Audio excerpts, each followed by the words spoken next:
So hello everyone. Just to begin with, I am Giulia. I come from Sardinia Island of Learning. So we're in the middle of the Mediterranean. First, a quick overview of what our organization is and does, because we are a small nonprofit association working for more than 20 years here in Sardinia, in the main city, which is Cagliari. And our main field of action is youth mobility and working with young people from our island, which, as most of you probably will know, islands, we are isolated, and our young people, especially those from rural areas, don't often have many opportunities for learning, for experiencing new things, for traveling. So our work is mainly aimed at them, at trying to involve them more, at showing them that they can do more with their lives and learn more. So we specialize in non-formal learning at all levels and in recognizing the achievements and the competencies that we acquire through non-formal learning. So of course, cities of learning for us was a big bonus, a big plus, and something we were very interested in getting involved in. And we also work with young migrants in our local context, and we have been active within all Erasmus Plus programs and previous programs, EU-funded programs. So we have experience for a long time in many different sectors, always related to youth mobility, non-formal learning. And our journey with Cities of Learning has been a bit longer maybe than some of you, but I wanted to share with you because we actually didn't start at Sardinia Island of Learning. So we started at the, let's say, early 2019 as Cagliari Metropolitan City of Learning. So actually we started from our city environment because we were in talks with our administration. And we developed as a city of learning first. So our main work has been in our local context and not really on the island level. But since what we do actually is very often working in rural areas that are not the city, we wanted to expand and to go further and to become an island of learning. So as soon as this opportunity actually came about, we were very eager to expand. So actually, we have used the platform now for a few years already, but Sardinia Island of Learning in and of itself is still a bit of work in progress. We have just started to actually work on it a bit more and to try to expand. And now we will see. We have been involved in several projects within the network, and we are looking into expanding more and more. And why we think that Sardinia Island of Learning is something good and something beneficial and more than just the city is because of three main reasons. It will allow us to do more networking, so to strengthen and to enlarge our local network of partners, especially working in education, learning, everything related to young people, also adult learning and lifelong learning in general.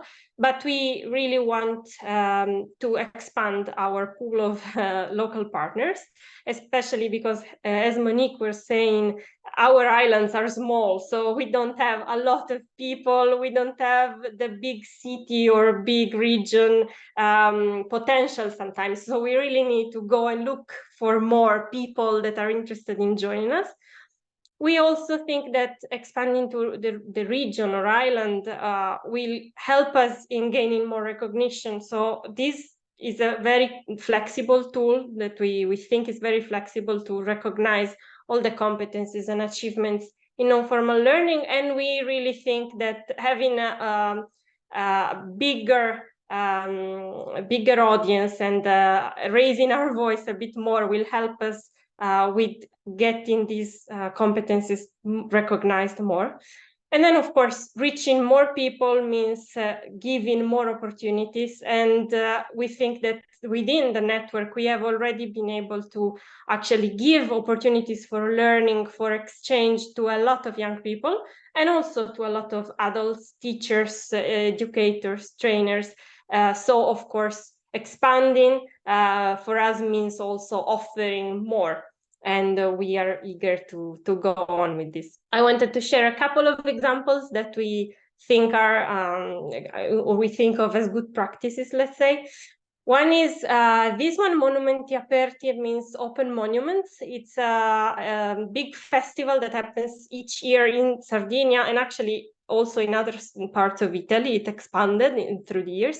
As you can see, it's already going for 27 years. It just ended now this year.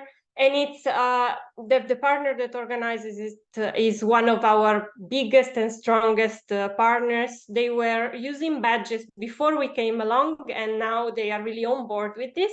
For us, it's a big success, and they really are using them and learning how badges can help in their work. This is a festival where young people are acting as volunteers to show the monuments and landmarks of several little towns and cities all around the islands, which are open for the public during the spring.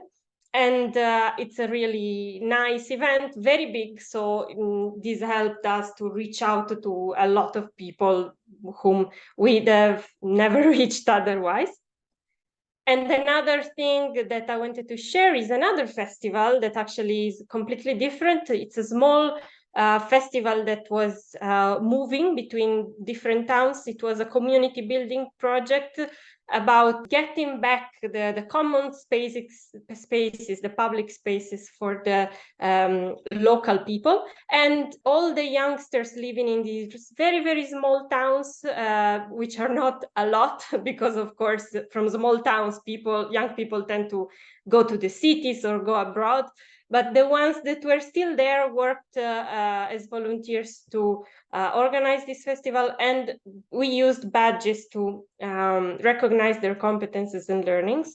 And it was another big success. And we hope that the festival will have a second maybe edition soon, and that badges will be used again. So we are going forward with this, and we hope that many more opportunities will actually come and involve the whole of the island. And we have thought of some ideas for cooperation. We went with something a bit more specific, thinking of what we do, how we work, and what our main interests right now are.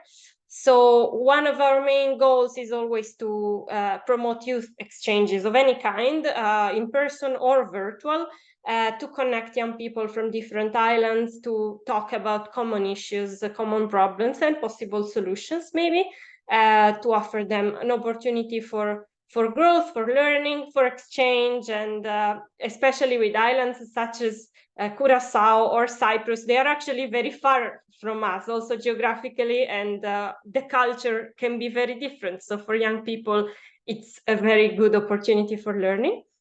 Also, as someone else maybe mentioned, the sharing the know-how, maybe coordinating and cooperating on some webinars, some workshops, to share our experiences and to work together at something that interests us all, could be something that we're interested in.